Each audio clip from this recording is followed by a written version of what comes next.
Hey guys, welcome to Big Al's Above Ground Pool Tips. I'm Big Al. I've been asked this question more than once, so I felt like it was time to do a video on it. And with the help of my wife, we're going to show you how to take care of your pool just in case something happens to your spouse, your pool guy, maybe you buy a house that came with the pool. For whatever reason, it's your responsibility now to take care of this pool. So I'm going to show you in 3 easy steps how to take care of a pool like this. So if you're ready to do that, let's get started.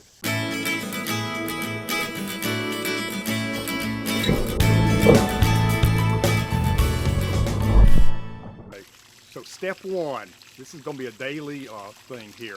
We're going to skim the pool with our net skimmer.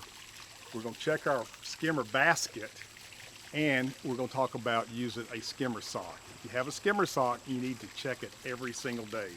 Okay, and also, if you'll come over this way, maintaining the correct water level. And typically, on a Hayward skimmer, they want that water level to be at that first screw from the top on the side. You see where that water level is right there? That's the ideal water level to make your skimmer work correctly. So, with evaporation and maybe even a small leak, you need to keep an eye on that. So that's daily. Skimmer basket and sock, removing surface debris, and maintaining the correct water level. Okay, step 2. Every 5 to 7 days, you want to check your pH and chlorine levels, okay? Every 3 to 4 weeks, you want to do a TA, a CRA test. You want to vacuum your pools and brush your walls and floors. So we're going to talk about testing your water back in the house, but let me show you what we use to keep our pool bottom looking like this. Walk on over here with me. I have the Nautilus pool vacuum. It's this Dolphin brand. This thing is kind of expensive, but all I do basically is just hook it up to this. Just plugs right in, hook it up, plug that into the wall, press the start button. After I've dropped it in the pool, you can drop it in the pool anywhere. Just make sure you have plenty of cord to stand out, and in about 2 hours it will have your pool spotless. I do this about once a week, maybe more often depending on if we get storms. Your basket is real easy to clean. You basically open this up, take your garden hose and rinse it off from the outside. Close it back up, and again, if this is a saltwater pool, I always like to rinse all this off before I put it in storage. And then when you store this guy, you want to store them upside down with that hose hanging off the edge. So I just have a blanket in my storage room that I lay it on. I make sure this isn't crimped, and I'll leave it like that until next time. All right, that's it. That's how you clean the bottom of your pool, or you can vacuum it too. A lot of people like to do that. They find it relaxing, but anyway, I highly recommend this if it's in your budget. Okay, step number 3, we're going to talk about maintaining your filter. Now this pool, again, is salt water, and it also has a cartridge filter. So if you have a sand filter, you just need to follow the directions with your sand filter. But on this video, we're going to talk about cleaning and maintaining your cartridge filter. Okay, let's move on to step 1, looking at that skimmer basket and sock. All right, so this is the person behind the camera, folks. This is Brenda making her debut appearance. She's going to show you our skimmer basket and the skimmer sock. I love skimmer socks, but you have to check them every day. If you're going to be out of town, just leave the skimmer sock off the basket. That way there won't be any issues. I use it because it prolongs the life of my cartridge filter, and it requires less cleaning. When the one in there gets dirty, I take it out, rinse it off, and replace it with one I've already cleaned. You can go back and forth several times like that until it wears out, and then you just add a new sock. Okay, before we go down underneath the deck to swap this filter out, let me just tell you something real quick. If you don't have gate valves to shut the water off on your return from the Hayward skimmer and then your supply going back into the pool, don't panic, because there's an easy fix like with that. You can just get a plug for your return like this and put that on, and then you can pull your basket out of the skimmer and just drop that in the bottom, and that'll close it off so you can pull that filter out. You want to make sure there's no water going into that filter when you get ready to change it out. So I like to have an extra filter on hand. This is what it looks like right here. It's big, but I've had that one in there now for 2 years, and I'm still cleaning it, and it works great. I'm going to show you how to clean them too, but this is what you use. Any kind of cartridge cleaner, you spray it on and let it sit for 15 minutes and then rinse it off. But I'm going to show you the proper way to rinse the cartridge filter, just because I'm assuming that you have never done this before. Right, Brenda? That's right. All right, so she's going to be taking care of this thing. So people ask, how do I know when my cartridge filter needs to be changed? Well, we're going to show you that too. It has to do with that pressure gauge that sits on the top of your filter. So let's crawl underneath the deck and let's get this part done. Okay, so here we are crawling up underneath the deck where everything is stored. First thing I told you about checking the pressure. So what I'm going to do first, I'm going to switch this to high and we're going to get a reading on our pressure. And I know from day one it was about 10 psi, so it's still 10 psi because I recently cleaned this filter. But you got to check it on high speed, okay? All right, so Brenda's going. What if it's not 10? What do we do? If it's higher than 10, it definitely means it's time to clean the filter. Okay. So Brenda's going to turn off power to the pump right there. Turn it off. And it also turns off power to my chlorine generator, which is right behind her. Okay, so the next step is to close these gate valves. She's got one on the outlet side. She's going to close. So there's two. And I've got one on the inlet side that I'm closing. All right, the next thing she wants to do is relieve pressure from the canister. Which way do I do that? Turn that way, yep. And there'll be a little bit of water coming out. That's good. Leave it out, leave it open. Leave it open? Okay. Yep, and just let that come out. And then the next thing I do is you have one of these on the bottom there. I always like to drain that tank. We're not going to do it today because I just cleaned my filter, but you can hook a hose up to that, run it outside. You're talking about this thing right here? Yep. And then turn it. And turn it open. and dump all that water out because it's going to be dirty, brackish, not brackish, but just dirty water. So you want to drain all that out. So you put a hose that goes out into the yard. Yeah, and that's it right away there. from here. That's the hose right Okay, there. all right, You just okay. got to make up something to get it away from your pump and all that good Okay. stuff. Okay, so the pressure's off. The gate valves are closed. So she's going to take this top off. And there's a little button right here that you have to press in. And then you just lefty-loosey, just spin it all the way off. All right, and some water's going to come out. Okay. So that's why I always like to drain that down there, but we're not doing that today. So she can pull that off. And there's your filter right there. Ah, okay. So all she needs to do is turn it like that and lift it straight out. All right, just like that. So the next step is to show you guys how to clean this filter. Okay, so Brenda's just spraying this cartridge really good with that cartridge cleaner all over it from top to bottom. And I always keep it upright because when I start to rinse it, I'm going to rinse from the top down. So always make sure the filter is sitting in the correct position. So you just spray it really good and you just let it sit for 15 minutes. Okay, now you just simply start from the top and just rinse with a pretty strong stream each little pleat straight down and just keep rotating it. And you see how much stuff's coming off. You can already see the difference from where she's rinsed. So it takes about 5 minutes. You can also rinse it out from the inside. Show them how to do that. Just stick that in there and spray the fins on the inside, but it's better just to do it the way she's doing it with a pretty strong stream. All right, now I'm going to show you how to put it back in and start it back up. Okay, before we put the main filter back in, it's always good to check your pre-filter. Now you can look down in that glass and see if there's anything in there, but just to be sure, go ahead and take that off. You can use a rubber mallet and just tap that and just lift it off. He Again, loosened it for me. I loosened it for you, yep. Again, keeping your gate valves closed. Pull that basket out and clean it. There might be a little bit of debris in there. Do a couple little bugs matter? Yeah, dump them out. And then when you reinstall it, make sure that big hole is pointing toward your return coming from the pool. It's keyed, so it'll just seat right down in there. Okay, I see. And then there's an O-ring in that lid. Make sure that O-ring didn't come out. And it's in there. Okay, I see. So you just go ahead and place it right back on there. How often am I checking this? Well, the only time there'd be an issue is if you were changing your skimmer basket and something got sucked down in there while the skimmer basket was out. But while you're down here checking everything, just look down in there and you'll be good. Okay. So after installing the clean filter, you'll notice on the top of the filter, there's an arrow that says turn to lock. It's important that you turn it and then lift up on it to make sure it's locked in there. Then you can go ahead and put your lid back on. Does it go on a particular way? Nope.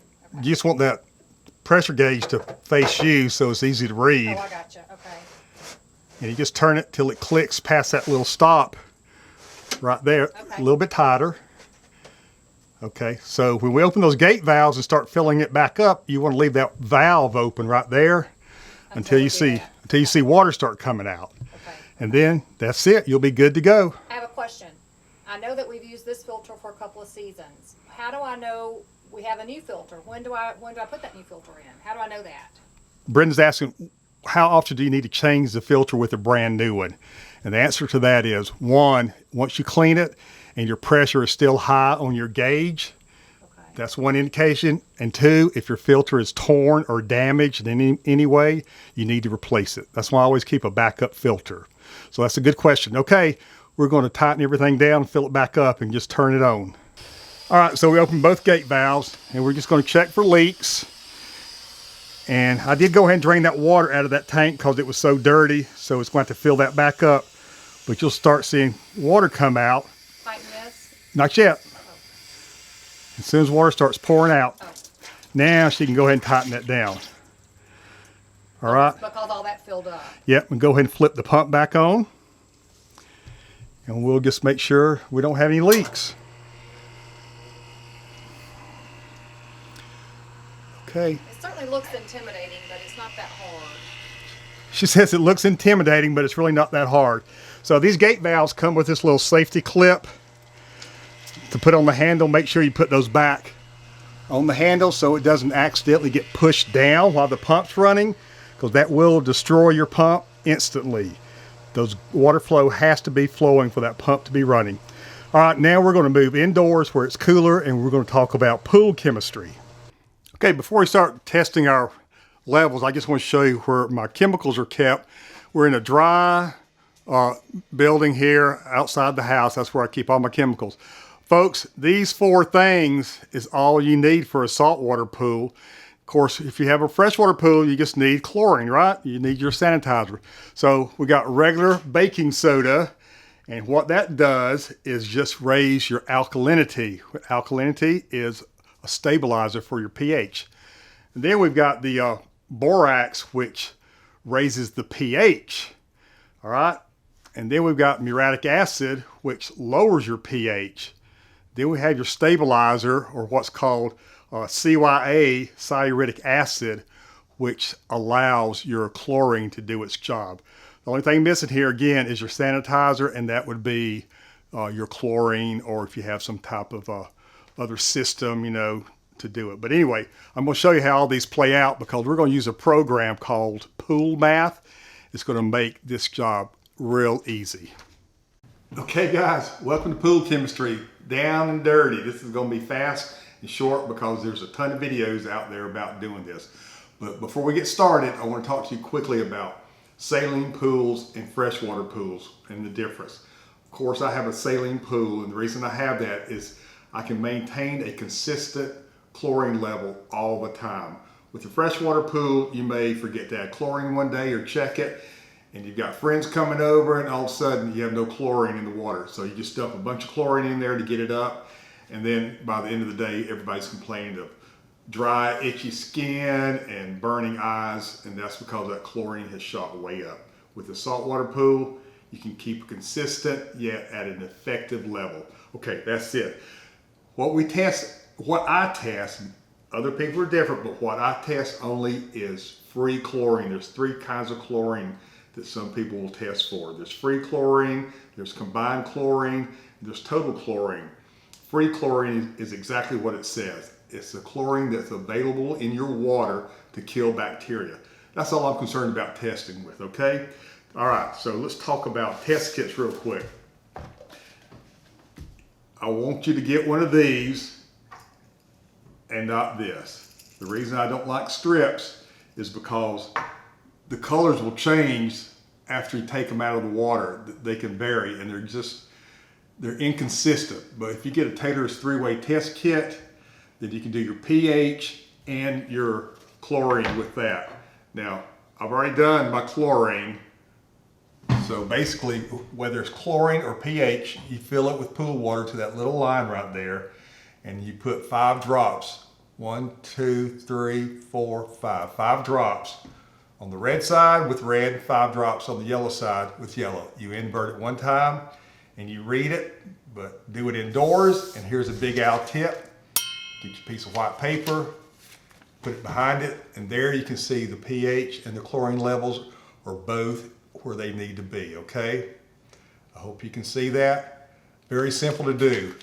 The order in which I test my levels is 1. I check total alkalinity. Total alkalinity is very important because it's a buffer for your pH. All right, then I test my pH. Then I test my cyuritic acid because that makes your chlorine work, okay? If it's too high, it's not gonna work. If it's too low, it's not gonna work. Cyuritic acid is in shock for those people that have freshwater pools. That's why sometimes their CYA is so high, okay? So keep that in mind. And then I check my salt because I have a saline pool. I use one of these.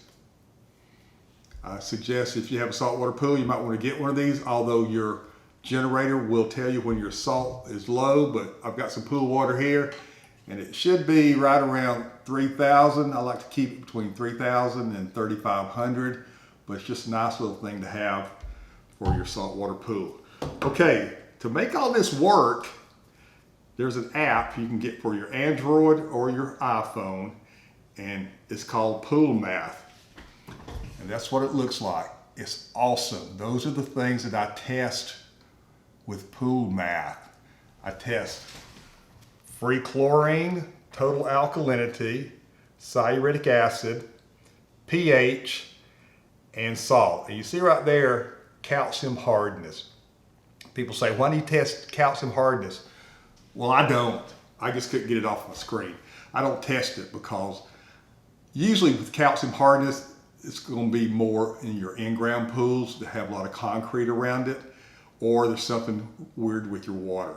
But I've tested it one time. My calcium is fine in this area, so I don't even worry about it with a vinyl pool, okay? But it's your choice. If you want to test it, feel free to go ahead and do that. So you got your Taylor three-way test kit right here. And then you'll need something to do your cyuritic acid and your total alkalinity. So I bought this kit and it does everything that I need it to do, okay? So those are the 2 kits that you need. All right, guys, other than that, I think we're done. I hope this was quick and to the point. 3 steps, right? Skim your pool, empty your basket, clean your filter, check your filter, and maintain your levels. So if you have any questions, please put them down in the comments.